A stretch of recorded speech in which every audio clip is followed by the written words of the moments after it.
प्रस्तुत विवेक चूडामणी भाग 2 श्लोक क्रमांक 571 वाचून पूर्ण झाला होता. काल आपण तिथपर्यंत आलो होतो. आज 572 वाचायचं आहे. तरी पण 571 पुन्हा एकदा पाहूया. आणि प्रकरणाचं नाव आहे उपदेश उपसंहार. आता उपदेशाचा ईंड होणार आहे. आता थांबणार आहे. बोलता बोलता बोलता गुरुजी थांबणार आणि विद्यार्थ्याचं काम होणार, तो बी निघून जाणार. कधीतरी अकस्मात गाठीभेटी झाल्या आणि ते निघून चाललं. आत्ताचं बरं आहे, पूर्वी तसं नव्हतं. पुन्हा कधी कधी भेट पण नाही व्हायची. बाबा म्हटले माझं काहीतरी अनुग्रह घेतलं होतं. किती दिवसांनी सांगितलं होतं मी? 2 का 3 वर्षांनी भेट झाली ती म्हटले. हां, 2 का 3 वर्षांनी बाबांची भेट झाली अनुग्रह झाल्यानंतर. म्हणलं बघा, हे आत्ताचं झालं. त्यावेळेचं काय असेल, जेव्हा शंकराचार्यांची त्यांच्या भेटीगाठी पुन्हा गाठ भेट नाही, पण तो कृतार्थ होऊन साधक निघून जात होता. पुन्हा भेट नाही. जाता जाता त्यांना परत वाटलं काहीतरी सांगावं म्हणून उपदेश उपसंहार. जो उपदेशाचा आता उपसंहार, आता त्याची सांगताच्या याच्यात आलं होतं 571 मध्ये. ते सांगतात हे जगत सगळं ब्रह्मरूप आहे. तुम्ही माना अथवा न माना. तुमच्या मान्यावर आणि न मान्यावर नाही, ते आहे ते आहेच आहे. पण जेव्हा तुम्ही स्वतः स्वीकारत नाही, परिज्ञानेविन नासिले, आणि मग बुद्धी भेदाचे आले आणि मग त्याच्यामुळं ते त्याच्यामध्ये संसार चक्रामध्ये फसत गेले. एरवी कोणालाही जन्म आणि मृत्यू नाही. वाटला जन्म आणि मृत्यू तो सुद्धा तुमचा भ्रम आहे. रश्शीवर कधी साप जन्माला आला नाही, नांदला नाही आणि मेला सुद्धा नाही. पण जोपर्यंत तुमच्या कल्पना आहे तोपर्यंत तुम्हाला क्रीडू तरी कापडाचे पण लहरी येते साचे, तैसे मरतिया वाया मरतिया जीवाचे तो आश्रय घेतले. आता आपलं तसं केलेले, आपल्याला कळालेले, बौद्धिक पातळीवर कळालेले, आत्मानुभूतीच्या जवळ आलेले काही झटके आपल्याला भेटलेले आहेत. परंतु तो परिपूर्णतेचा जो निश्वास आहे, आनंद आहे, तो उपभोगायला आपण कमी का पडतो? एक तर बुद्धीचा निश्चय कमी पडतो. तरी हे मला म्हणले, मग हे म्हटले बुद्धीचा निश्चयाचा काय सवाल आहे बाबा? हा, जर बुद्धीच आपली तिथपर्यंत पोहोचत नाही तर अगदी बरोबर. पण जोपर्यंत कळते का आपण कमी आहोत, कमी आहे, तोपर्यंत प्रवास करायचा. आणि एकदा तिथे गेल्यानंतर बुद्धीसुद्धा शांत होऊन जाते, कारण बुद्धीच आत्मा आहे असं आपल्याला त्यावेळेला कळलं जातं. ज्याप्रमाणे निष्क्रिय असलेल्या रज्जूमध्ये सर्पाचा आभास होणे आणि नाहीसा होणे, जे असे जसे वस्तुतः खरे नसते, भास झाला त्याच्यावर, रश्शीवर भास झाला सापाचा तरी नाही, आणि नंतर आभास झाला नाहीये तरी झालं काय आणि न झालं काय, काहीच नाहीये. त्याप्रमाणे मायेने उत्पन्न झालेले बंध व मोक्ष हे आत्म्याच्या ठिकाणी वस्तुता नसतात. मायेमुळे बद्धता आहे आणि मायेमुळं मोक्ष आहे. माया नुरे जेव्हा मग विश्व ब्रह्म होईल तेव्हा. माया जोपर्यंत येतं, माया विघ्ने भ्रमला खरे म्हणता मी माझेने घरी. माया म्हणजे काय? शिंपलीवर चांदी दिसणे, रश्शीवर साप दिसणे, उन्हाच्या झळ्यावर मृगजळ दिसणे, खांबावर भूत दिसणे, याचं नाव माया. आणि ओरिजिनल कळणे, भूत नसून खांब आहे, चांदी नसून शिंपली आहे, मृगजळ नसून जल नसून सूर्याची प्रखर किरणे आहेत, आणि अजून काय लागलं, रश्शी नसून साप नसून रश्शी आहे, हे कळणं म्हणजे पारमार्थिक सत्तेपर्यंत पोहोचलो, मूळ तत्वापर्यंत पोहोचलो. त्याच्यानंतर वाचला होता आपण नंतर 71 नंबरचा श्लोक. आवरण जेव्हा असते आणि नसते त्यानुसार अनुक्रमे बंध असतो वा नसतो म्हटले जाते. आवरण, आता हे आवरणच त्यांनी स्वीकारलं नाही, आवरण आहेच नाही अशी त्यांनी कल्पना केलेली. आता कल्पना नाही, वास्तव सांगतात. पण ब्रह्माच्या ठिकाणी ब्रह्मा वाचून दुसरी काहीच वस्तू नाही. ब्रह्माला काय आवरण नाही, उलट सगळ्यांवर ब्रह्माचं आवरण असल्यामुळं आहे. तरी पण मायेमुळं ब्रह्म कळत नाही. आणि माया म्हणजे काय? जिला अस्तित्वच नाही, जी नाही तेच दाखवते, तिचं नाव माया. वास्तविक हे जगत नाही, हे सगळं टोटल ब्रह्म आहे. परंतु बघा किती थोडासा घोळ आहे, त्याच्यामुळे हे सगळं. आता थोडंसं आहे का, त्याच्यामध्ये किती फरफट झालेली आपली. बरं, ह्या जन्मातली झाली, हे तर सोडून द्या. त्याच्यानंतर मागचा विचार केला तर किती जन्मे हे भोगत आलेले, आणि अजून जर परंपरा चालू ठेवल्या तर. म्हणून ब्रह्माच्या ठिकाणी ब्रह्मा वाचून दुसरी काहीच वस्तू नसल्याने आवरण शक्ती असू शकत नाही. म्हणून ब्रह्म हे अनावृत्त असते. जर आवरण शक्ती असेलच तर अद्वैताची हानी होते. मग 2 झाले, एक शक्ती आणि त्याची दुसऱ्यावर असणारं आवरण, हे 2 झालं. पण जगात 2 वस्तू आहेच नाही, एकच वस्तू आहे. आणि त्या एक वस्तू जर दुसरी स्वीकारली तर अद्वैताची हानी होईल. श्रुतीला तर द्वैत मान्य नाही. वेदशास्त्र प्रमाण श्रुतीला गुरुजींना सुद्धा गुरूंना सुद्धा अमृतानुभवामध्ये आपण पाहिलं दुसऱ्या प्रकरणातला 28 नंबरच्या श्लोकमध्ये गुरुजींचं वर्णन द्वैत बुद्धीने केलं. आमचे गुरुजी असे, आमचे गुरुजी तसे. त्यांचे गुरुजी असे फुगले नाहीत, त्यांना राग आला. बस कर ह्या गोष्टी. गोविंदबाबा घाडग्यांनी सांगितलं. बाबांनी एकदा आळंदीमध्ये गोविंदबाबा घाडग्यांचं प्रवचन ठेवलं आणि श्रीपाद बाबांनी नाव सुचवलं होतं आणि ते बसल्यानंतर पूर्ण बाबांचंच वर्णन करत राहिले. तर खाली उतरलं. बाबा म्हटले माझ्यावर भडकले. तुम्हाला काय हे सांगायला बसवलं होतं का? माझं वर्णन करायला बसवलं होतं का? नाम काय, संत काय, नामाचं महात्म्य काय, मनुष्य जन्माचं महत्त्व काय, हे तुम्हाला सांगायचं होतं. मग त्यानंतर बाबा म्हटले, बाबा असताना मी कधीच परत त्याच्यानंतर बाबांचं वर्णन केलं नाही. बाबा जर समोर असते किंवा नाही मी केलं मग, कारण तेवढी द्वैताची त्यांना चीड असते, त्यांना एकोप्यात आनंद असतो. अशा प्रकारे सांगतात अशा प्रकारे ते सांगतात श्रुतीला तर द्वैत मान्य नाही. इथपर्यंत काल आपण आलो होतो. आता श्लोक क्रमांक 572 वाचतोय. सामान्य अज्ञजन मेघ निर्मित आवरण सूर्याला आरोपितात. सामान्य अज्ञजन काय म्हणतात? मेघाने काय केलं? सूर्याला झाकला. तर मेघ कुठे आहे, सूर्य कुठे आहे? सूर्याच्या ताकदीनेच मेघ कळालेलं आहे. सूर्याच्या ताकदीनेच उजेड आणि मेघ कळालेले. सूर्याला मेघ आणि झाकलं हे सुद्धा कशाच्या जोरावर बोलतात? ते सूर्याच्यात. पण ते आज्ञे आहेत. अज्ञानी लोक असं बोलू शकतात, ज्ञानी माणूस तसं बोलू शकत नाही.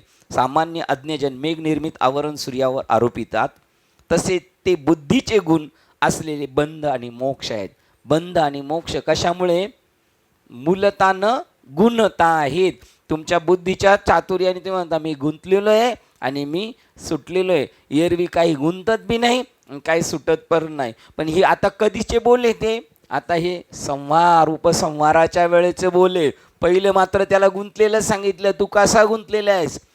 मी म्हणून स्वतः मुक्त होता बरी बळे झाला बद्ध. आता बद्धता स्वीकारली, मग मुक्तता सांगितली आणि मग मुक्तता सांगितल्यानंतर आता सांगितलं मोक्ष सुद्धा काय? ती सुद्धा एक काय?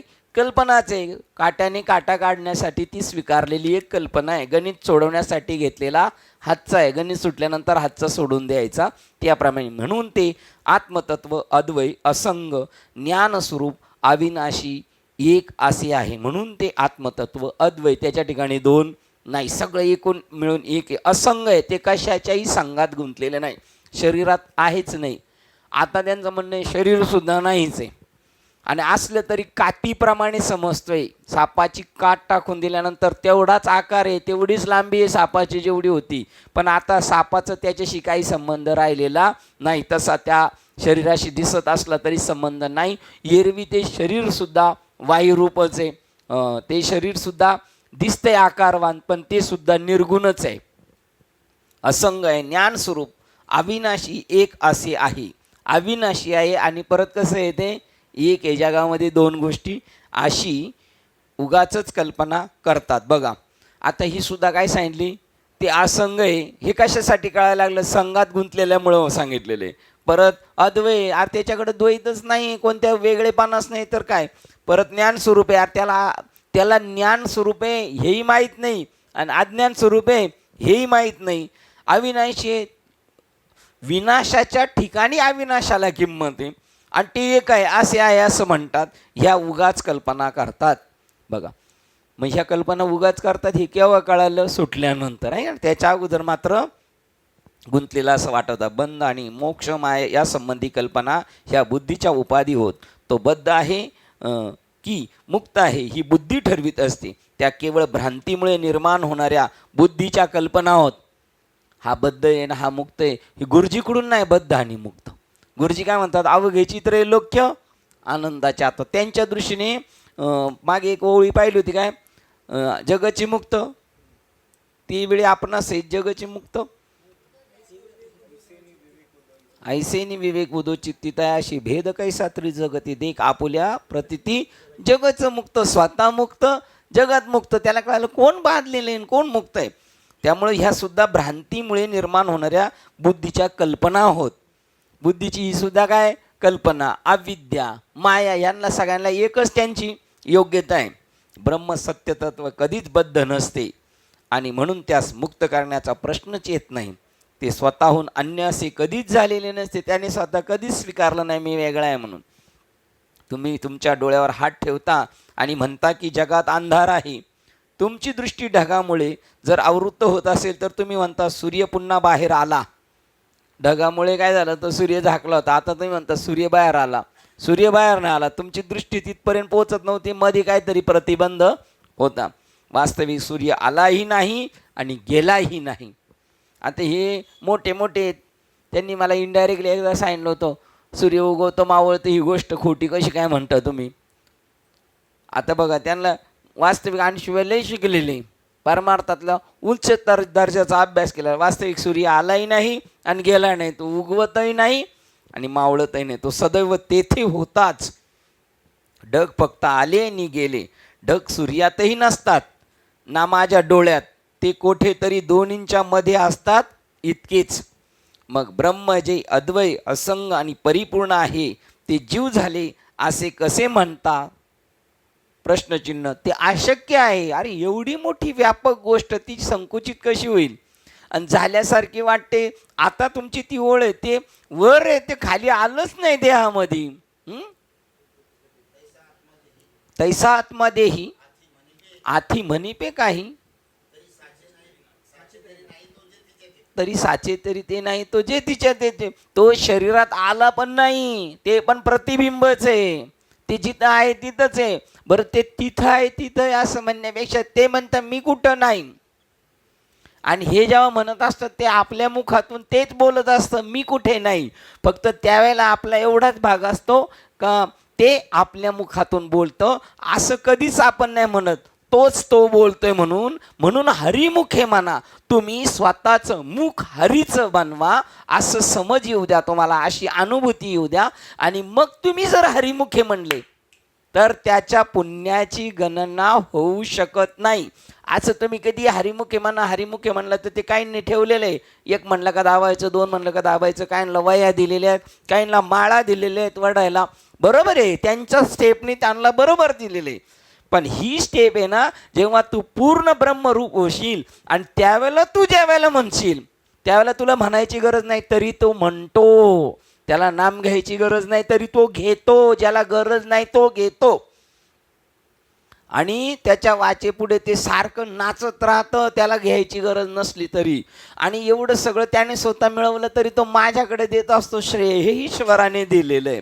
हो, अशा प्रकारचा तो होतो. त्यामुळं त्याला काही तो व्यापक असलेलं ते कशातच दाबलं जात नाही. तुम्ही हवा आहे ना फुग्यात किती भरण्याचा प्रयत्न करा बरं, ती फुगल आणि जास्त तिच्या कंट्रोलच्या बाहेर गेली का फुटेल ती, आहे की नाही. त्याप्रमाणे तो जीव झाला हे कसे म्हणता, ते अशक्य आहे.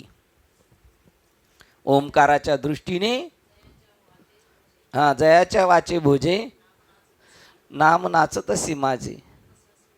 जन्म सहस्र ओळखीचे, 1 वेळा मुखात येण्यासाठी हजारो जन्म घ्यावा लागतात. आणि ते नाम स्वतः त्याच्या मुखामध्ये ॲटोमॅटिक देवच वाजवत असतो त्याच्या मुखातून. तो स्वतः करत नाही. ज्ञानदेव मौन राहतो, जपमाळ अंतरी, आणि धरुणी श्रीहरी जपे सदा. ईश्वर त्याच्याकडून ते करून घेत असतो. नवे तो स्वतःच काल सांगितलं ईश्वर झाला. बाबाकडे गेला त्याच दिवशी झाला. पण याची धारणा नाही, पण बाबाची तर धारणा असली पाहिजे ना. जाऊ द्या, ईश्वर खेळ खेळतोय, खेळू द्या. ईश्वराला काय खेळ खेळायचे.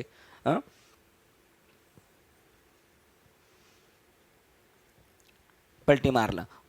ओमकाराच्या दृष्टीने जेव्हा तुम्ही जगाकडे पाहता, कोणाच्या दृष्टीने पाहता, जगाकडे कोणत्या दृष्टीने पाहायचंय तुम्हाला? आपल्याला बाबाने दिलेली विद्या ती कुलपात बंद करून ठेवायची का? ओमकाराच्या दृष्टीने जेव्हा तुम्ही जगाकडे पाहता तर ओम हे काही स्थळ नव्हे, ती एक अनुभवाची अवस्था आहे. आपण फक्त कल्पना करा. बघा, आत्ता जर फक्त कल्पना करा, आपण भावविवश होऊ, आपण देवभाव, आपल्याला लगेच एक वेगळं फिलिंग चालू होईल. आत्ता जरी आपण म्हणलं ना मी ओम आहे, तरी एक आपली भूमिका बदलेल. वाटते का बदलण्यासारखं? नाही ना वाटत, म्हणजे अजून बाहेरचा पकडा गेलेला नाही आपला. तेव्हा श्रुतीचे सर्व सिद्धांत ही निव्वळ बडबड ठरतात. एकदा तुम्ही भगवत स्वरूप झाले काही या पोथ्यांना बी त्यांना काही किंमत नाही. तुम्ही आता यांना पोथ्या म्हणायला लागल्या. यांचं म्हणणं सांगतोय तुम्हाला. तुम्ही याचाला डौल मानलेलं आहे ना समाजामध्ये, मग हे कमी आहे का? नाही, याच्यामुळे तिथपर्यंत पोहोचता. पण उगच लादू नका, त्याची अनुभूती येऊ द्या. आणि अनुभूती आल्यानंतर निव्वळ बडबड ठरतात ते म्हणतात.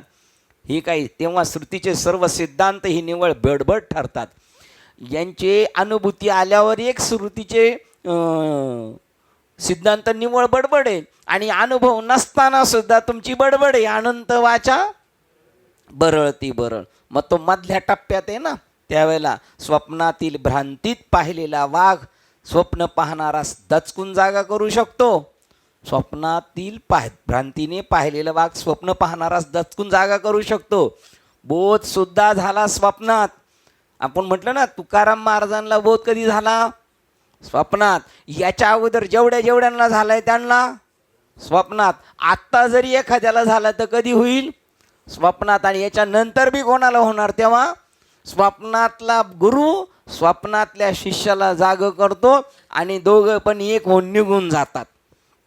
स्वप्नातील त्या वाघाप्रमाणे स्वप्नातील भ्रांतीत पाहिलेला वाघ स्वप्न पाहणारास दचकून जागा करू शकतो. स्वप्नातील त्या वाघाप्रमाणे श्रुती, तुमचे गुरु, तुमची साधना त्या व्यक्तीमध्ये जागृती निर्माण करू शकतात. ज्ञानदेव बाप रकुमादेवर नवल पै केले, तारू हरपले मृगजळी, हे की नाही. त्या श्रुती ग्रंथ, आचार्य आणि तत्ववेत्ते या सर्वांचा उपयोग अहम केंद्रित द्रष्टा, भावना आणि विचार जीवाचे सत्यत्वाच्या दिशेने लक्षण वळवण्याकरता करतात. हे सगळं कशासाठी? मध्ये एक गुरु एक शिष्य हा रूढीला साच व्यवहारू. पूर्वी ज्ञानेश्वरांच्या काळात एक गुरु आणि एक शिष्य, एक गुरु एकालाच विद्या द्यायचा असं नव्हतं. कधी असं नव्हतं. एक गुरु एक शिष्य हे समजून घेण्यासाठी एकाने गुरु व्हायचं, एकाने शिष्य व्हायचं. हा रूढला साच व्यवहारू मत प्राप्ती प्रकारू जाणवया मी काय आत्मा, याच्यासाठी एकाने गुरुचा पार्ट घ्यायचा, एकाने शिष्याचा पार्ट घ्यायचा. यांनी त्यांना समजून सांगायचं, दोघं एकरूप होऊन निघून जायचं. असे काही गुरु एका गुरूंनी शिष्य केलेले आहेत, पण आपल्याला तेवढं कळत नाही. आणि आपण आपलीच डोक्यातली बुद्धी प्रगट करत असतो. सत्यत्वाच्या दिशेने लक्षण वळवण्याकरता करतात हे गुरुजी, श्रुती, साधना. याच्यापेक्षा त्यांना जास्त हे नाही. ते म्हणलं ते ज्या दिवशी तुम्हाला त्याची जागृती होईल ना, त्या दिवशी पण तुम्ही त्यांना तोच मान देणार. श्रुतींना सुद्धा, ग्रंथांना सुद्धा तेवढाच मान देणार, कारण याच्या आधारे मी तिथपर्यंत पोहोचलो. पण हेच सांगतात ज्ञानेश्वर महाराज, अर्जुनाच्या मुखात सांगितले, तुला बोध कळाला? हो कळाला. मग आता काय? आता पुसणे सांगणे दोन्ही नाही. तुम्ही मला विचारायचं, अर्जुना तुला काही कळलं का? हे तुम्हाला विचारायची गरज नाही, मला सांगायची गरज नाही. कारण मी ज्याच्यामुळे गुंतलो होतो, मी स्वतःला अर्जुन समजत होतो. आता मी अर्जुन समजत नाही, मी स्वतःला ओंकाराच्या दृष्टीने, जगत ओंकार आणि मी ओंकार स्वरूप समजतो. जेव्हा त्या सत्यत्वाची प्राप्ती होते तेव्हा त्या सर्व काही निव्वळ थापा होत्या असे त्यास आढळून येते. काय काय? गुरु, श्रुती, साधना, श्रुतीतले वेदातले सिद्धांत, हे ज्या दिवशी त्याला ह्या सत्यत्वाची प्राप्ती होते तेव्हा त्या सर्व काही निव्वळ थापा होत्या असे त्यास आढळून येते. ही बडबड होती मला जाग करण्यासाठी, केवळ मला जाग करण्या. आता मी जाग झालो, आता काय? त्याचा डामडोल नको म्हणून त्यांनी इथे दुसऱ्या अध्यायातला 46 नंबर आणि याच्यातला पण दुसऱ्या अध्यायातला 46 नंबर काढा. बघा दुसऱ्या अध्यायातला 46 नंबर. सर्व बाजूनी भरलेला मोठा जलाशय मिळाल्यावर, काय वाक्य आहे हे कळायला सुद्धा तेवढी बुद्धी आपल्याला बाबांनी दिलेली आहे, करून दिलेली, आपली सूक्ष्म बुद्धी गेली. सर्व बाजूनी भरलेला मोठा जलाशय मिळाल्यावर, लहान जलाशयाची मनुष्याला जेवढी गरज असते तेवढी चांगल्या प्रकारे ब्रह्म जाणणाऱ्या ब्राह्मणाला वेदाची गरज उरते. सगळं जाणलं त्यांनी, बाकी त्याला आता गरज नाही. परंतु त्याला गरज का राहिलेली आहे? सगळं जलाशय झालेलं आहे, परंतु आता त्याच्यातून आपल्याला पाणी प्यायचं आहे, तर आपल्याला विहिरीतलं पाणी पिणं गरजेचं आहे. एवढीच गरज असते. नाही तर त्याला सगळ्या बाजूनी काय भेटलेलं आहे?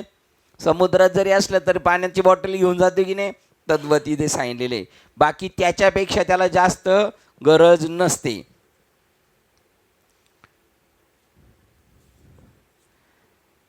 हे अर्जुना 45. हां, चोहूकडे परिपूर्ण भरलेले जलाशय. बघा ही यथार्थ गीता आहे.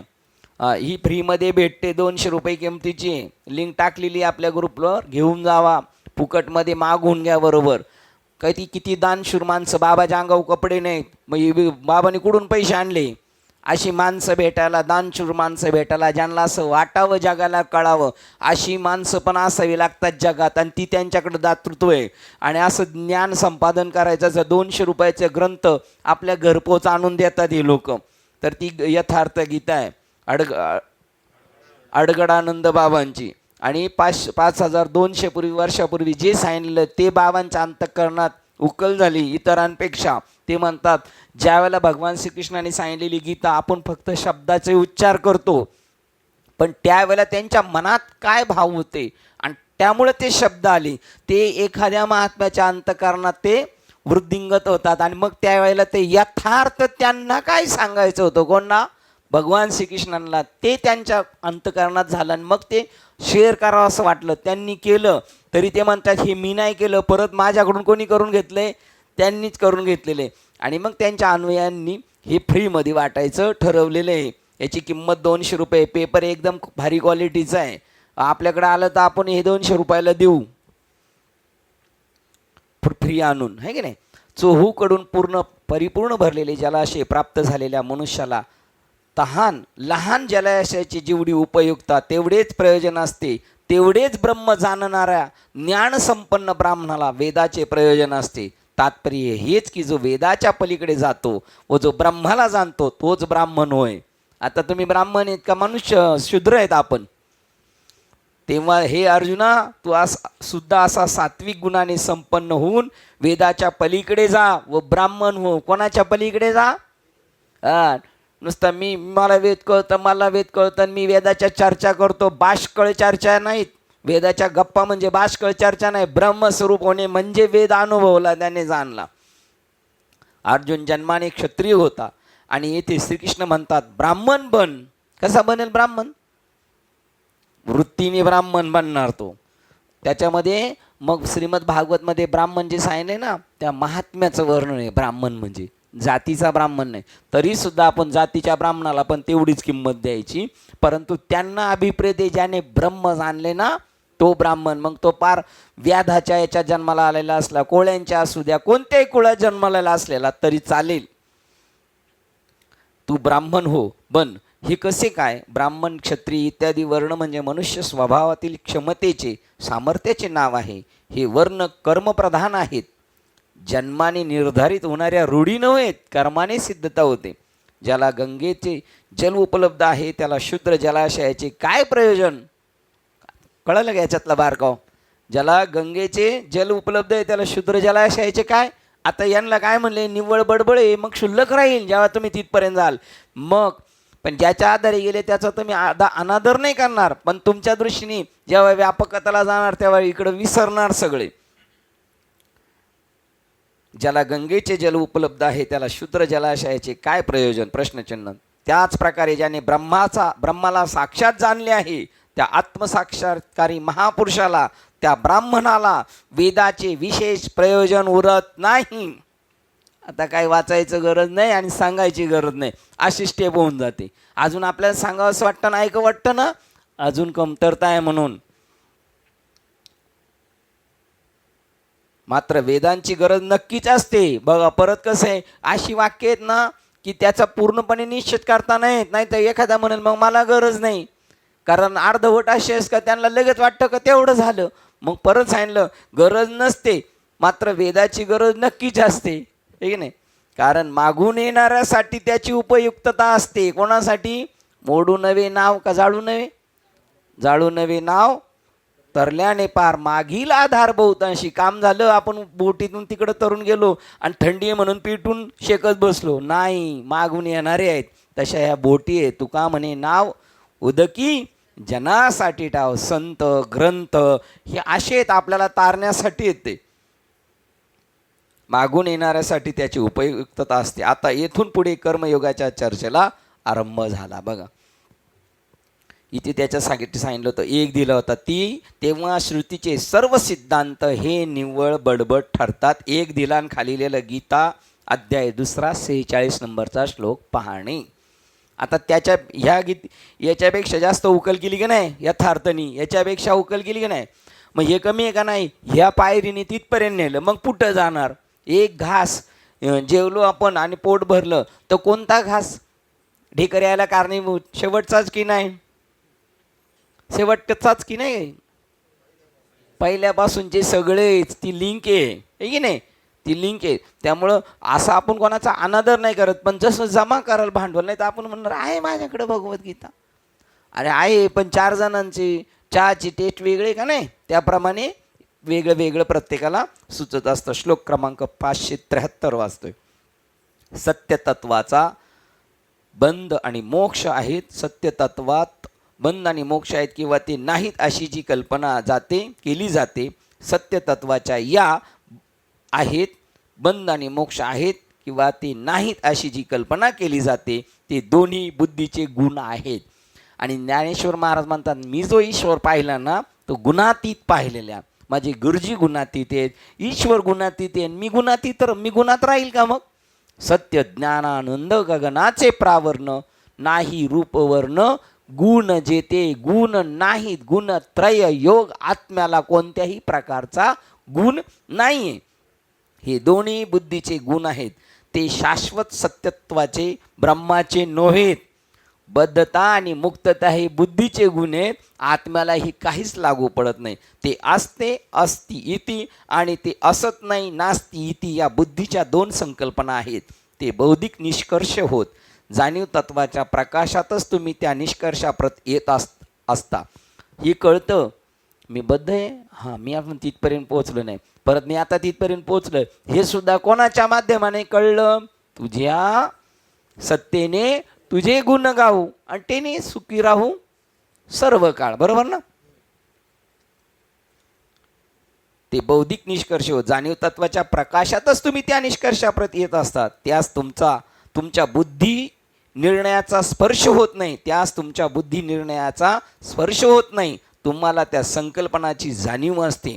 तुमच्या बुद्धीच्या निर्णयाला तो पूर्ण स्पर्श होत नाही, परंतु तुम्हाला त्या संकल्पनाची जाणीव असते की आपण कुठपर्यंत पोहोचलोय. प्रकाशाला प्रकाशित करण्याची कधीच गरज नसते. बुद्धीने त्याला प्रकाशात आणलं, बुद्धीने समजून घेतलं. मग त्याला समजून घ्यायला पाहिजे तर कशाने समजून घेतलं पाहिजे? त्याच्याच सत्तेने त्याला समजून घेतलं पाहिजे. दुसरी पार्टीच नाही आहे तिथं, याच्या माध्यमातून जाऊन मी त्याला समजून घेईल. प्रकाशाला प्रकाशित होण्याची कधीच गरज नसते. सूर्य जगाला प्रकाशित करतो, परंतु जगातील वस्तू मात्र सूर्यात नसतात. सूर्य जगाला प्रकाशित करतो, सगळ्या वस्तूंना सूर्य प्रकाशित करतो. आता ह्या सगळ्या वस्तू मिळून सूर्याला प्रकाशित करू शकतात की नाही? नाही करू शकत. तद्वत त्याला तोच प्रकाशित करू शकतो. सूर्यानेच सूर्याला पाहू शकतो, दुसऱ्या पार्टीने पाहू शकत नाही. जाणीव तत्वाबद्दल आपण बोलायचे झाल्यास ते असते किंवा ते असत नाही असे आपण म्हणू शकत नाही. कारण आपल्यातील बुद्धीच्या सामर्थ्याने काढलेली ती बौद्धिक अभिव्यक्ती अनुमानाने असते. ब्रह्म आहे, ब्रह्म नाही, जाणीव तत्व असेच नाही बोलू शकत तुम्ही. आपण पण बोलतो थोडंसं, कारण का? आपण त्याच्या आजूबाजूला गेलेलं असतो म्हणून. तो अनुमान कशाने काढलेले? तुमच्या बुद्धीने काढलेले. सारांश बुद्धीच्या भाषेत परिपूर्णत्वाचे स्वरूप कधीच व्यक्त करता येत नाही. त्याच्या आगल बगलचं वर्णन करू शकतो. ते का म्हणले? जुने महात्मे सांगायचे 4 आंधळे आणि त्यांना सांगितलं हत्तीचं वर्णन करा. तर ज्यांनी पायाला पाहिलं तो म्हणला खांबासारखा आहे, शेपटीला पाहिलं तर म्हणलं झाडूसारखा आहे, कानाला पाहिलं तर सुपासारखा आहे, दाताला पाहिलं तर तलवारीसारखा आहे. मग त्यांनी वर्णन केलं, परंतु ते पूर्ण यथार्थ वर्णन झालं का? नाही. तुमची आपली बुद्धी यथार्थ वर्णन करू शकत नाही, कारण बुद्धी त्या तत्वाच्या जवळ गेली का आंधळी आहे. आणि ती पूर्ण केव्हा होणार माहिती आहे का? ती जेव्हा त्याच्यामध्ये विलीन होणार त्यावेळेला. ज्याने ब्रह्म जाणले आहे त्या ब्रह्मवेत्यास सर्व वेद तितक्याच महत्त्वाचे ठरतात. आता तुम्ही म्हणाल मगाशी याची खंडन केलं नाही, मग आता ते दिवस रात्र त्याचाच का अभ्यास करणार, त्याच्याशीच का निगडीत राहणार? कारण ज्याच्यामुळे तिथपर्यंत पोहोचला आहे त्याच्या गोष्टीचा तो कधी निश्चित करत नाही. परंतु त्याला तेवढं आता कळालं, बस हे फक्त काय आहेत? शब्दच आहेत, याच्या पलीकडे त्याची जास्त महात्म्य नाही आहे. ज्याने ब्रह्म जाणले तेच स्वतः भगवान कृष्ण किंवा ज्ञानेश्वर महाराज म्हणतात, अर्जुना वेद विदू जरी झाला आणि माते नेनता वाया गेला. हो, स्वतः मला नाही जाणलं, नुसता वेदाचा अभ्यास केला ना, आणि वेद जाणले आणि वेदातून त्याने स्वतःला जाणलं, त्याच्यानंतर तो म्हणतो आता बस, आता सगळं झालं, आता काही करणेच नाही. त्याच्या दृष्टीने तृप्तीचा ढेकर झाला. ज्याने ब्रह्म जाणले आहे त्या ब्रह्मवेद, त्या सर्व वेद तितक्यात महत्त्वाचे ठरतात. सर्वत्र पूर आला असतानाही पाण्याची टाकी जितकी उपयोगी ठरेल. बघा आता आता सगळंच पाणी असलं तरी आपल्या गरजेचं टाकीतलं तेच ना आपल्या गरजेचं प्यायला. परिपूर्णाला कोणतेही गुणधर्म असू शकत नाहीत. बघा परत काय सांगितलं, परिपूर्णाला कोणतेही गुणधर्म, तो कशातही गुंतून राहू शकत नाही. काय ज्याला गुणधर्म असतात ती ती वस्तू असते. आता हा जो जाणणारा झाला आहे तो पण कसा झाला आहे, परिपूर्ण. त्यामुळं त्याला वेद शिकू शकत नाही. वेद वेद त्याच्या मुखातून बाहेर पडलेले. म्हणून अनंत तत्व ते असते की ज्याला गुणधर्म नसतात. अनंत तत्व त्याला म्हणतात त्याला कोणताही गुण नाही आणि काहीच नाही ते. आणि त्याच्याबद्दल सांगतात 9व्या अध्यायातल्या 11व्या नंबर श्लोकमध्ये, मला गुण आहेत, मला रंग आहे, मी अमुक जातीचा म्हणतात, ते अज्ञानी लोक आहेत. मग भक्तीच जरी करत असले तरी ते अज्ञानी लोक आहेत. ज्याला गुणधर्म असतात ते असते किंवा ते असत नाही या भाषेत त्याची व्याख्या करता येत नाही. ते असते किंवा असत नाही या भाषेत त्याची व्याख्या करता येत नाही, कारण त्याला कोणतेही गुण नाही. तो असा आहे, तो तसा आहे असं नाही. म्हणून काही काही साधू आहेत ना, एखाद्या व्यक्तीचं कधीच वर्णन करत नाही. हा लई हुशार आहे असंही म्हणत नाही आणि हा मठ्ठ आहे असंही म्हणत नाही. कारण का, ते वर्णन कशाचं झालं, मग वस्तूचं झालेलं आहे, तत्वाचं नाही. आणि ते काय पाहत असतात, या उपाधी माझी गुप्त तत्व पाहत असतात. त्यामुळे ते काहीच बोलणार नाही. तुमचं किती छान कीर्तन झालं तरी ते म्हणणार नाही लई छान झालं, आणि तुम्हाला नाही जमलं तरी ते म्हणणार नाहीत. कारण ते काय पाहत असतात, तत्व पाहत असतात. पण व्यवहारात चालताना आपल्याला काय वेळेला व्यवस्थित राहायला लागेल ना की नाही. व्यवहारात चालताना मग त्यावेळेला कधी कधी इंटिमेशन पण देतील आपल्याला, आहे की नाही. श्लोक क्रमांक 574. म्हणून ते बंध आणि मोक्ष मायेचेच कल्पिलेले आहेत. ते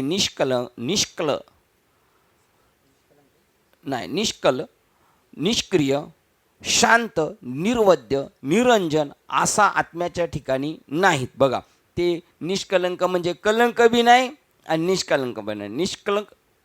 निष्क्रिय म्हणजे ते सक्रिय बी नाही आणि निष्क्रिय पण नाही. ते शांत म्हणजे तापलेलंही नाही. निर्वद्य त्याला कोणती उपाधी नाही. निरंजन असा आत्म्याच्या ठिकाणी नाहीत. आकाशावर अशा कल्पना करता येत नाही. त्याप्रमाणे अद्वितीय अशा परतत्वावर कल्पना कशा करता येणार. म्हणून बंध आणि मोक्ष ह्या सत्यत्वाच्या अज्ञानाच्या मायेच्या निर्मित होत. म्हणून बंध आणि मोक्ष सत्यत्वाच्या अज्ञानाच्या मायेच्या निर्मिती. म्हणजे सत्यतत्वाबद्दल तुमच्या आपल्याकडे अज्ञान असल्यामुळं ते दिसलं जातं. मायेच्या योगाने बद्धता आणि मुक्तता. आत्मतत्वात त्या असत नाही. ते निष्कल म्हणजे कलारहित असते. जे निष्क्रिय असते, ते जे शांत, निर्दोष, निष्कलंक, एकम अद्वितीय आणि आकाशाप्रमाणे सर्वव्यापी असते. त्याच्याबाबत सीमिततेची कल्पना कशी करणार. ते अमुक आहे, ते तमुक आहे, त्याच्याबद्दल काहीच बोलता येत नाही. यापुढे त्याच्याबद्दल काहीच बोलता येत नाही. श्लोक क्रमांक 575. विनाश नाही. बघा, आणि उत्पत्ती नाही. त्याचा विनाश नाही आणि उत्पत्ती नाही. बद्धही नाही ना मुक्त. साधकही नव्हे आणि मुमुक्षुही नव्हे. यापैकी एकही खरे नव्हे. हेच खरे अंतिम सत्य स्वरूप होय. आम्ही साधकही नाही, सिद्धही नाही. आम्ही बद्धही नाही, आम्ही मुक्तही नाही. आम्ही जन्माला आलो नाही आणि आम्ही मरतही नाही. बघा ही अंतिम शेवटची स्टेप आहे आपली. ती न करता जर मध्येच गचकलो ना तर पुन्हा यावं लागेल.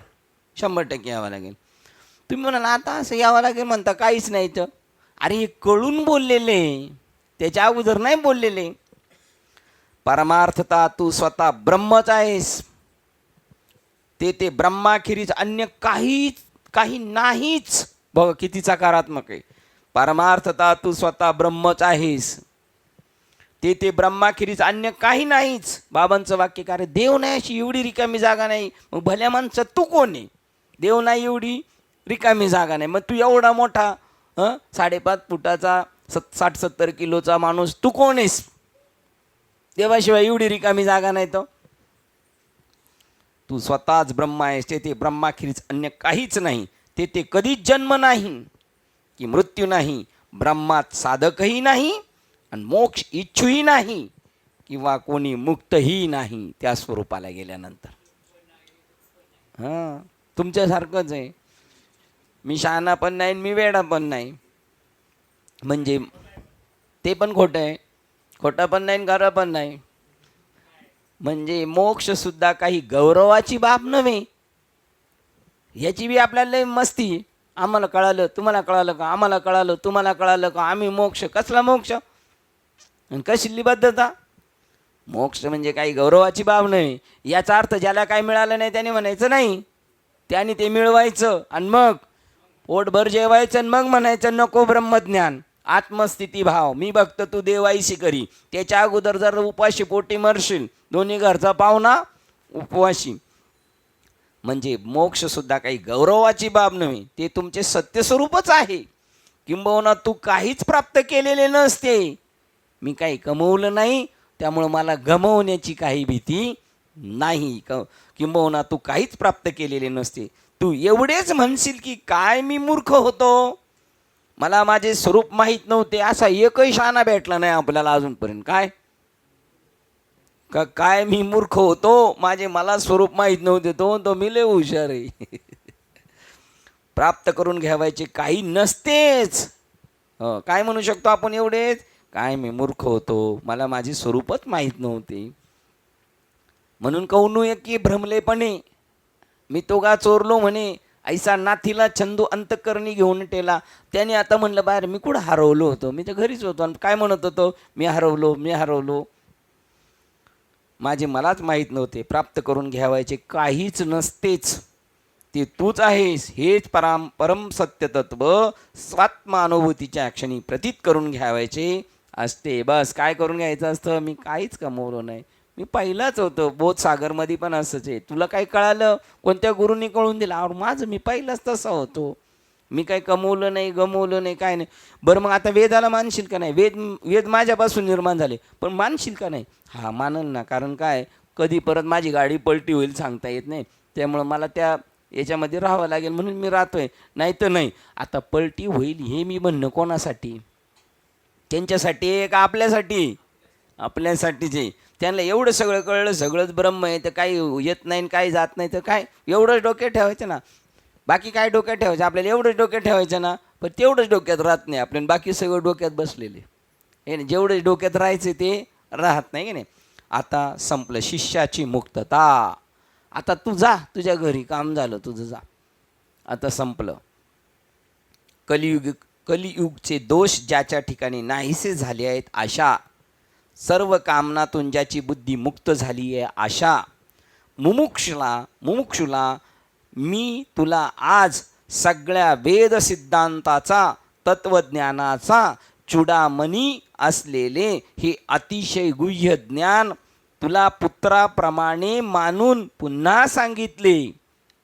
उपसंहाराचं झालं ना, पुन्हा तुला मी सांगितलं. आणि काय भाव आहे त्यांच्याकडे? आपल्याकडे बघण्याचा भाव काय असतोय? दया करणे जे पुत्राशी, तेच दासा आणि दाशी, त्यांचा भाव तोय आपल्याकडे पाहण्याचा. वेदांतातील सर्व तत्वज्ञान विचाराचा चुडामणी म्हणजे संग्रह, उपनिषद वाङ्मयाचे सखोल असे तात्पर्य, अत्यंत गुह्य असे ज्ञान हे मी तुला दिले आहे. अत्यंत गुह्य असे ज्ञान हे मी तुला दिले आहे. आता तू वासना दोषापासून तुझे अंतकरण शुद्ध करावे. आता तू वासना दोषापासून तुझे अंतकरण शुद्ध करावे आणि तुझी बुद्धी कामनारहित करावी. बस तू आता परत मी देह आहे या वासनेवर जायचं नाही, मी आत्मा आहे याच भूमिकेत राहायचं. आणि कोणतंही काम करायची माझी राहिलेली नाही. मी कामना रहित, पण काम करणार, पण कामना रहित होऊ नये की नाही. अशा रीतीने जो अत्यंत आदराने त्याच्याकडे आला होता आणि त्याला प्रश्न विचारले, अशा शिष्याला उपदेश करून विवेक चूडामणी ग्रंथातील सद्गुरूंनी केलेले विवरण संपविले. तो जसा नम्रतेने आला होता, त्यांनी प्रश्न विचारला होता आणि त्याच्या प्रश्नाचं सर्व समाधान करून आता इथे विवेक चूडामणी ग्रंथ संपविला. हे सद्गुरूचे वाक्य हे सद्गुरूचे वाक्य ऐकून मोठ्या आदराने त्यांना नमस्कार करून तो शिष्य गुरुंनी अनुज्ञा दिल्यावरून सर्व बंधनातून मुक्त झालेला तो मार्गस्थ झाला. या आधीच्या श्लोकाबरोबरच वेदांतातील प्रमुख विषय प्रतिपादनाचा समारोप करण्यात आला आणि श्री शंकराचार्य पुढील काही श्लोकात आता आचार्य छात्र संबंधाची नाट्य घटना पूर्ण करतात. काय घटना? म्हणजे त्यांनी तेच शिष्य आणि तेच गुरु. सुरुवातीच्या श्लोकात अधिकारी छात्राची गुणवैशिष्ट्ये एकामागून एक सांगितली. कसा गुणी पाहिजे, तो असा पाहिजे, तसा पाहिजे.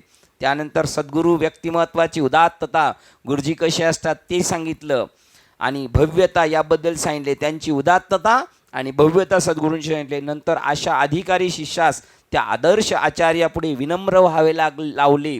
मग तू आलायस ना, आता तो मोठा माणूस आहे, तिथं तू विनम्र भावाने जा.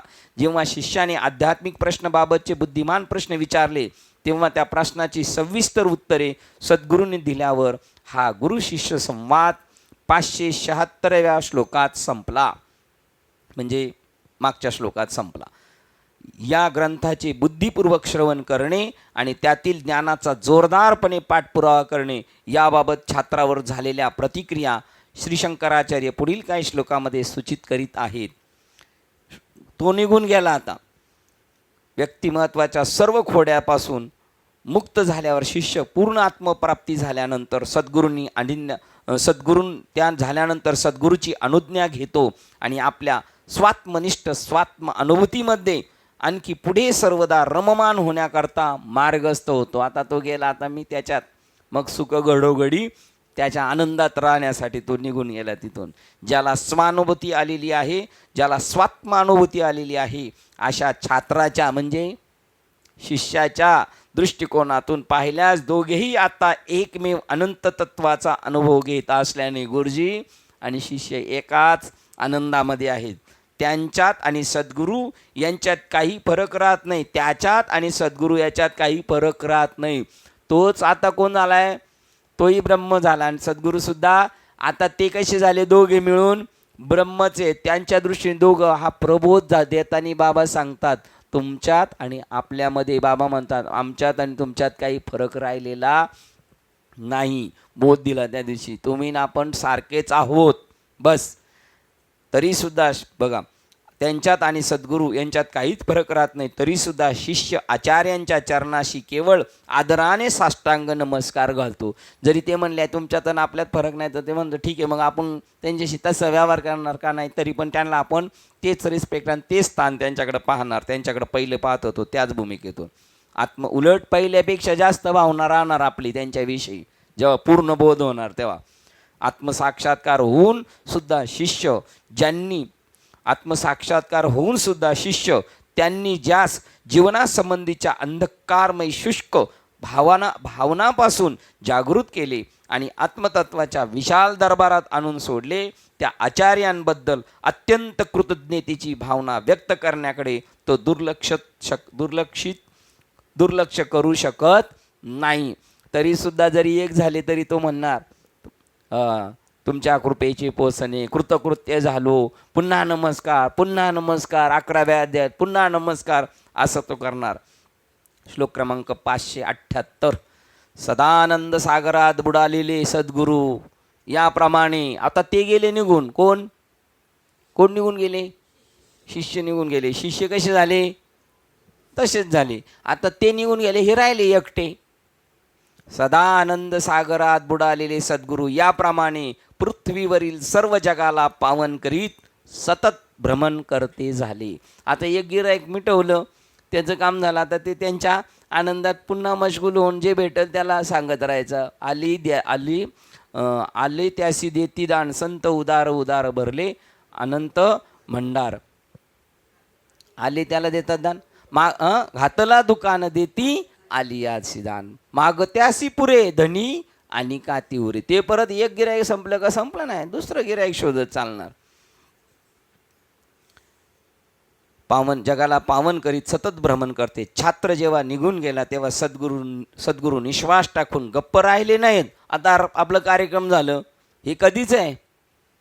एक गुरु एक शिष्याच्या अगोदरच आहे. तुम्ही लिहिलंय त्याच्या अगोदरचं. त्याला सोडून दिलं. ते म्हणले दुकान बंद झालं, टाळा मारून बसले नाही गुहेत. ते छात्र निघून गेला तेव्हा सद्गुरू निश्वास टाकून गप्प राहिले नाहीत.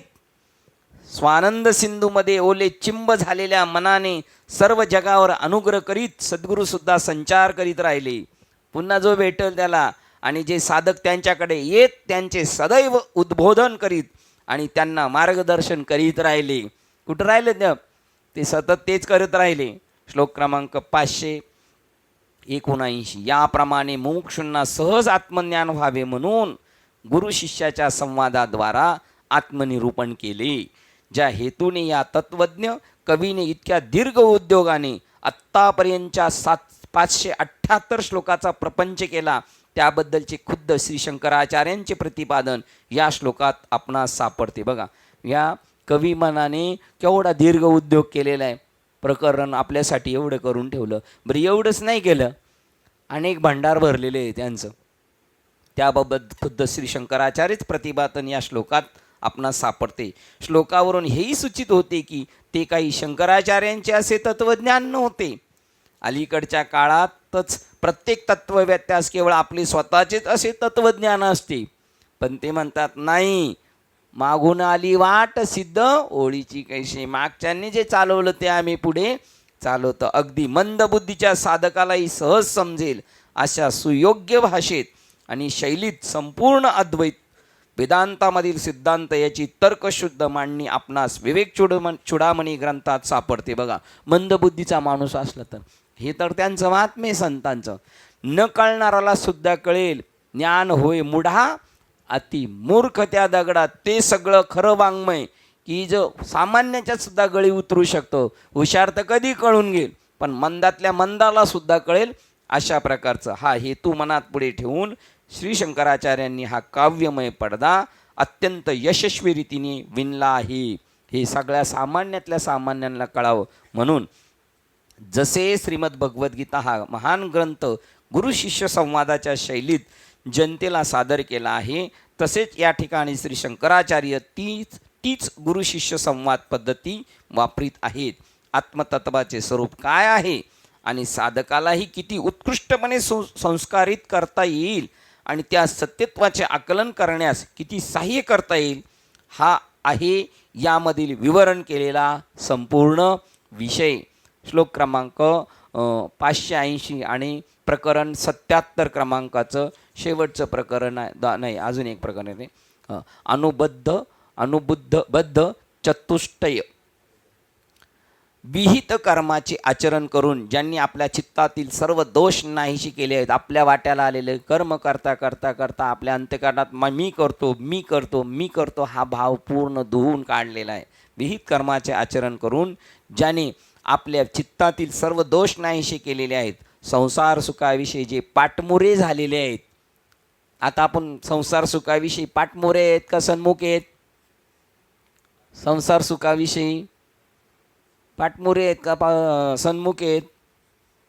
पाठमोरे आहेत. येलकर पाठमोरे आहेत, शिंदे पाठमोरे आहेत, विनायक पाठमोरे आहेत आणि बाकीचे कोण कोण सन्मुख आहेत? सन्मुख सांगणार नाही.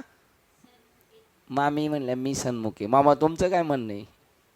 पाठमोर आहे. बरं आहे, घरातल्या घरातच चांगले. असं झालं पाहिजे. अरे आपण गॅरंटीने म्हणलं पाहिजे मला संसाराबद्दल काही अपेक्षा राहिलेली नाही. आपल्याला अजून लय अपेक्षा. कोणी म्हणू शकतं काय मला अपेक्षा राहिलेली नाही? अजून कामं आहेत बरीच आपली. संसार सुखाविषयी जे पाठमोरे झाले आहेत त्यामुळे ज्यांचे चित्त प्रशांत झालेले व्यापक झालेले त्यांचा हा खाऊ आहे. अर्जुनाचे पाती परस न्यायोग्य होती. अजून काय एका ठिकाणी सांगतात जे निष्कामांसाठी हा खाऊ आणलेला आहे मी. ज्ञानेश्वर महाराज म्हणतात जे निष्काम आहेत त्यांच्यासाठी हा खाऊ आणलेला आहे.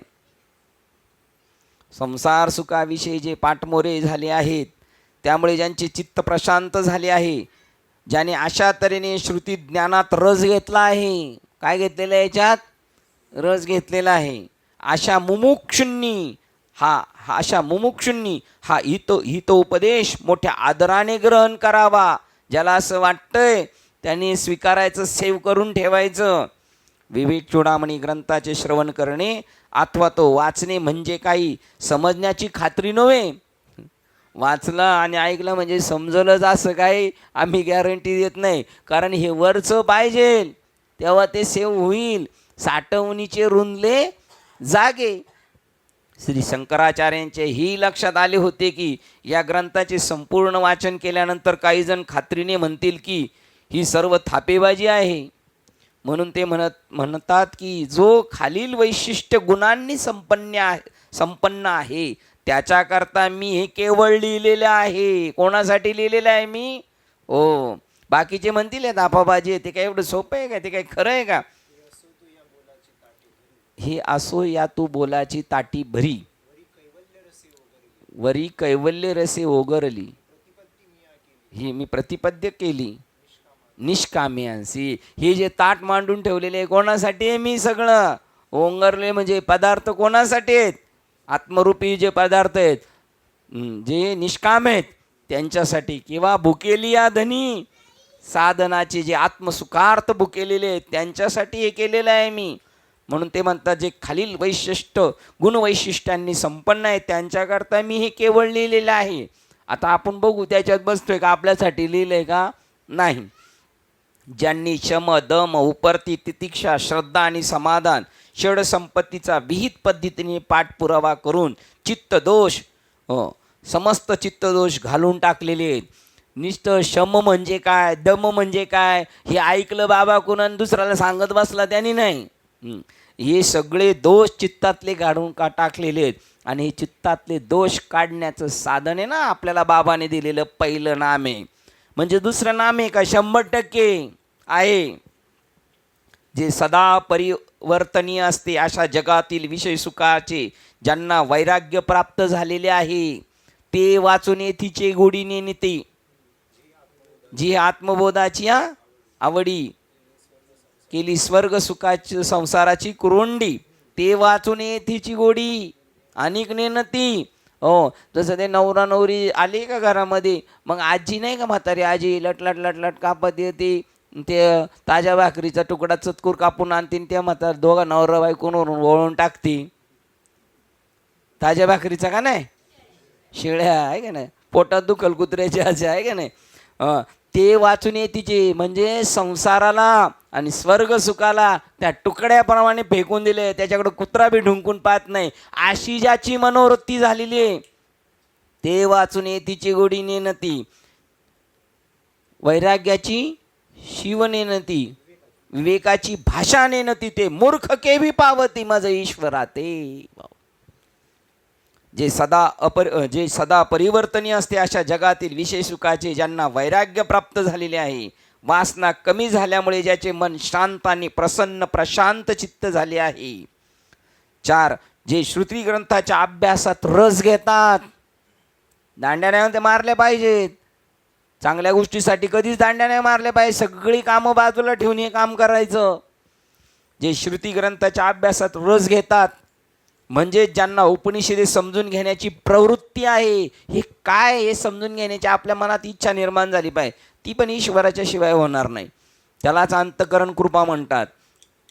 5 नंबर, जे पुरेसे प्रयत्न करतात त्यांना जे काही समजले असते त्यांची अनुभूती घेण्याची ते पराकाष्ठा करतात. जे पुरेसे प्रयत्न करतात, जेवढे प्रयत्न पाहिजे तेवढे केले, त्यांना जे काही समजले असते थोडेफार आणि अजून अनुभूती घेण्याची पराकाष्ठा करतात. प्रयत्न कष्ट नाही, पराकाष्ठा म्हणजे प्रयत्नांचा पराकाष्ठा केली, त्यांनी खूप प्रयत्न केलेले आहेत. जसे ती हिरकणीच ना बाळाला पाजण्यासाठी प्रयत्नाची पराकाष्ठा करून त्या किल्ल्याच्या किनाऱ्यावरून उतरली, असा जो प्रयत्न करतो त्याच्यासाठी मी हे लिहून ठेवलेलं आहे. ज्यांना मोक्षाची ज्वलत इच्छा आहे, मोक्षत्व त्याच्यामध्ये मला पाहिजे मला पाहिजे मला पाहिजे त्याच्यासाठी आहे, असे लोक जेव्हा विवेक चूडामणीचा अभ्यास करतील तेव्हा तो ग्रंथ त्यांना आकलन होईल आणि त्यात ते रस घेतील. श्लोक क्रमांक 581 78 क्रमांकाचं प्रकरण आहे. 78 क्रमांकाचं प्रकरण आहे ग्रंथ प्रशंसा. त्या ग्रंथाची प्रशंसा करतात 581 नंबरच्या श्लोकमध्ये. जे त्रिविध संसार तापाच्या दाहक आध्यात्मिक अधिभौतिक आणि अधिदैविक सूर्यकिरणांनी व्यथित झाल्यामुळे खिन्न झालेले आहेत त्या 3 तापाने आध्यात्मिक आदिभौतिक आणि त्या तापलेले आहेत त्यांना शांत करणारा हा आमचा ग्रंथ आहे, अशी त्याची प्रशंसा आहे. आणि जे मृगजळातील पाणी मिळवण्याकरता भ्रांतीने भटकत राहतात, लोन सँक्शन करून घेतलेले जमीन पिकी सुपीक करण्यासाठी, आणि आता पाईपलाईनचे सगळं साहित्य आणून टाकलेले, आणि त्यांनी विचारलं कुठं टाकायचं आहे फुटबॉल, कुठं टाकायचं आहे फुटबॉल, मृगजळाच्या ठिकाणी. असे जे प्रयत्न करतात त्यांच्यासाठी हा विवेक चूडामणी ग्रंथी. आणि जे मृगजळातील पाणी मिळवण्याकरता भ्रांतीने भटकत राहतात त्यांच्याकरता, भ्रांतीने भटकत राहतात बघा, त्यांच्याकरता भ्रांतीने भटकत राहतात, 2 वेळा भ्रांतीने भटकत राहतात त्यांच्याकरता 2 वेळा हे मोक्षदायी शांकर भाष्य, हा अद्वै रूपी सुख देणारा अमृत सागराचा मार्ग दाखवते. बघा, जे तिथं तरफडतात त्यांना मोक्षदायी शांकर भाष्य अद्वै रूपी सुख सागराचा मार्ग दाखवतात. श्री शंकराचार्य यांना जेव्हा जेव्हा एकेका श्लोकात गुढार्थाची जणू मालिका ठासून भरवायची असते तेव्हा त्या अशा विस्ताराच्या विविध प्रकारच्या छंदाचा वापर करतात. ज्या अभ्यासकांनी या ग्रंथाचा अगदी जवळून विचारपूर्वक अभ्यास केला आहे त्यांना या श्लोकात वापरलेल्या संज्ञांच्यावर काही भाष्याची गरज लागणार नाही, याच्यावर विवेचन करायची गरज नाही. काय या ग्रंथामध्ये ज्यांनी जवळून पाहिलं त्यांना जास्त या ग्रंथाची प्रशंसा करायची गरज नाही. आणि आम्हास रास्त भीती वाटते की अशा तऱ्हेच्या पाल्हाळिक भाष्यामुळे त्याच्या मूळ काव्याची मोहिनी बिघडण्याचा संभव आहे. मी जर याला जास्त मिरची मसाला लावला असं आहे तसं आहे तर त्याचा जो मूळ गाभा आहे तो दबला जाईल, म्हणून याला जास्त विवेचन करायची गरज नाही. जे जलक आकांक्षेने श्रांत आणि तहानेने असे रानावनात पाण्याच्या उगाच शोधात असतात त्यांना श्री शंकराचार्य या आश्वासनपूर्वक संदेशाने सच्चिदानंद स्वरूप ब्रह्माचे त्या अमृत सिंधूचे निर्देशन करतात. जे तापलेले, ज्यांना तहान लागलेले आणि रानावनात उगाच शोधत भेटतात फिरलेले त्यांना आम्ही गॅरंटीने सांगतात शंकराचार्य, तू इथे आला असतं तुला ते सच्चिदानंद स्वरूप ब्रह्माचे अमृत सिंधूचे निर्देशन करतात. त्या पाण्याने तुझी तहान भागेल, म्हणजे आत्मस्वरूपाची तुला प्रत्यक्ष भेट होईल, असं या ग्रंथाचं पॉवर आहे. अशा आध्यात्मिक पुनर्शोधनाचा अंतिम परिणाम म्हणजे मर्त्य मानवाची सर्व अधिभौतिक, आध्यात्मिक आणि अधिदैविक दुःखापासून संपूर्ण मुक्ती होईल. अधिभौतिक या भौतिक जगतापासून जे आपल्याला त्रास होतात, आध्यात्मिक शारीरिक काही त्रास आहेत आपले, आणि अधिदैविक ऊन वारा पाऊस याच्यापासून होणारे, आणि आपण जे पीडित आहोत या सगळ्या पिढीपासून आपण सुटू शकतो, असा हा ग्रंथ आहे. अशा आध्यात्मिक पुनर्शोधाचा अंतिम परिणाम म्हणजे मर्त्य मानवाची सर्व अधिभौतिक, आध्यात्मिक आणि अधिदैविक दुःखापासून संपूर्ण मुक्ती होईल. त्यालाच मोक्ष, आत्मसाक्षात्कार किंवा ईश्वरानुभूती म्हणतात. ओम तत्सत. बघा, इथे विवेक चूडामणी ग्रंथाला आपण निरोप घेतोय तो आजचा सुदिन आहे. स्टार्ट झालेला कोणता दिन होता तोही सुदिने. कोणते ग्रंथ आपण सुरू केले तरी पूर्ण होतील असं सांगता येत नाही. त्या ईश्वराचीच इच्छा असावी लागती पूर्ण करणं, किंवा मधी ठेवलं, आणि मधी ठेवलं तरी त्याचं काय त्याला शुभाशुभ नाही. जो तत्वज्ञ संत झालेला आहे त्याला ते चांगलं पूर्ण झालं काय ना अपूर्ण त्याच्या ठिकाणी नाही, पण तरी पण हा पूर्णतेचा योग झाला. आजची तारीख काय आहे? 8/1/2025 आपण या ग्रंथाचा पूर्ण सांगता झाली, निरोप देतोय. याच्यातून आपल्याला जे कळलं, मी काही जास्त हुशार आहे असं काही नाही, मलाही काही जास्त अक्कली असं नाही, परंतु वासरात लंगडी गायशी आणि बाबांबरोबर बसता बसता काही थोडंफार कळालं, म्हणून आपण एकमेकामध्ये माझीच उजळणी झाली. तुमच्या सर्वांच्या निमित्ताने माझी उजळणी झाली. मी काय त्याच्यातला पूर्ण ज्ञानी आहे असं नाही. आणि याचा अर्थ मला पार अक्कल नाही असं बी तुम्ही समजू नका, कारण हा एक विनय पण असावा लागतो आपल्याकडं सगळं करून सुद्धा. तर तो कमीपणा ठरेल मग त्यांचा, मला अक्कल नाही म्हणून. परंतु त्यांच्या कृपेच्या प्रसादाने जे काही कळालं ते तुमच्यापर्यंत मांडण्याचा प्रयत्न केला, आणि तुमच्या पूर्ण मांडण्याचा उद्देश म्हणजे मीच मला उजळून घेतलं, माझाच मला आनंद भेटला. झालेली सेवा ज्यांनी ज्यांनी याच्यासाठी उपस्थिती दाखवली, सहकार्य केलं, त्या सर्वांचा मी ऋणी आहे, त्यांनी चांगल्या गोष्टी घडवून आणण्यास प्रयत्न केला. ही वास्तू ज्यांनी आपल्याला मिळवून दिली ते दीपक बाबा, त्यांच्या योगाने आपण इथे एवढा आनंद, आपण आपल्या घरात सुद्धा एवढा आनंद घेऊ शकलो नसतो.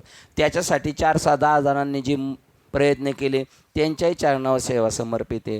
हृदयस्थ सद्गुरू सच्चिदानंद श्रीपाद बाबा रामदास बाबा, तसेच विवेक चूडामणी ग्रंथ, ज्ञात अज्ञात ज्यांनी ज्यांनी या कार्यासाठी मदत केली, तनाने मनाने धनाने कायाने वाचेने, त्यांच्या सर्वांच्या चरणावर ही सेवा समर्पित करून सेवेला आपण इथे पूर्णविराम देऊया. पुंडलिक वरदेव हरी विठ्ठल श्री ज्ञानदेव तुकाराम पंढरीनाथ भगवान की जय. माऊली ज्ञानेश्वर महाराज की जय. जगद्गुरु संत तुकाराम महाराज की जय. शांती ब्रह्म एकनाथ महाराज की जय. सच्चिदानंद श्रीपाद बाबान की जय.